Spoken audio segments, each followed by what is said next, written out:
দেখুন, এই ধানের বীজগুলো দেখুন কী অবস্থা, ধানের বীজ কী অবস্থা, ধানের বীজগুলো দেখুন দেখুন হলুদ হয়ে যাচ্ছে, প্রচণ্ড কুয়াশা। শুভ সন্ধ্যা। এই যে দেখেন ধানের অবস্থা, বীজের অবস্থা দেখুন।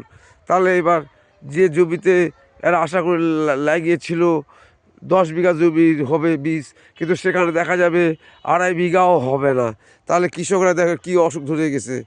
তাহলে কৃষকরা কীভাবে জমি লাগাবে? দেখেন এই দেখেন সবুজ সর্ষা, সর্ষার ফুল ভালো হয়েছে। সর্ষার দেখা যাক কী হয়। এভাবে মেঘলা আকাশ থাকলে তো ফুলগুলো নষ্ট হয়ে যাবে। প্রায় 7 দিন ধরে কোনো রোদ নেই। দক্ষিণ দিনাজপুরের থিঙ্গুরের মাঠ এটা, এটাকে ফাটা বিল বলে। হ্যাঁ, এখানে আশেপাশে বাড়ি ঘর রয়েছে, আর শুরু হয়ে গেছে একেবারে যতদূর চোখ যাচ্ছে ততদূর পর্যন্ত। ততদূর পরে লালপুর গ্রাম, এই যে লালপুর গ্রাম, এই যে কোল মৌজা, এই যে পাহাড়পাড়া, বুনিয়াদপুর পাহাড়পাড়া দেখুন চোখের সামনে, বুনিয়াদপুর পাহাড়পাড়া। হ্যাঁ, আউটসাইড বোথ সাইড দেখুন, এই যে আলো দেখা যাচ্ছে। শুভ সন্ধ্যা।